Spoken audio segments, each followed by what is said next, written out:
இதுவும் கடந்து போகும். நான் உங்கள் கேவி ஈஸ்வரி. அனைவருக்கும் வணக்கம். அனைவருக்கும் தீபாவளி நல்வாழ்த்துக்கள். இப்ப நான் இருக்கிறது அரும்பாக்கம் அண்ணா ஆர்ச்சி அந்த மேம்பாலத்துல இருக்கங்க. இப்பதான் வண்டிகள்லாம் வந்துட்டு இருக்குது. காலையில பாத்தீங்கன்னா வெறிச்சோடி இருந்தது. தொடர் விடுமுறை 4 நாட்கள் விடுமுறை இருக்குது இந்த தீபாவளிக்கு.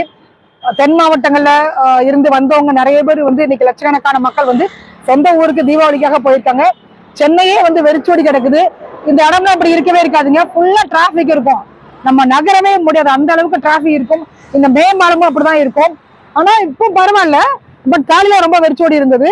ஸோ நல்லா இருக்குங்க, சூப்பரா இருக்கு. ஒரு வியூ, நல்ல ஒரு வியூ இது. அதனால நானும் பாப்பா ஒரு ரைட் வரலான்னு வெளியே வந்தோம். கோவிலுக்கு போயிட்டு அப்படியே சென்னையை சுத்தி பார்க்கலாம் அப்படின்னு. ஸோ பாதுகாப்பா வெடிங்க, குடும்பத்தோட மகிழ்ச்சியா இருங்க, சந்தோஷமா இருங்க. இந்த நாள் அப்படின்றது நம்ம கையில இருக்குது. யாருக்காகவும் உங்களுடைய சந்தோஷத்தை மகிழ்ச்சியை விட்டு கொடுக்காதீங்க. ஒரு நாள் நீங்க நினைச்ச மாதிரி உங்களோட வாழ்க்கை நிச்சயமாக வாரும். எல்லாமே கடந்து போகும், இதுவும் கடந்து போகும்.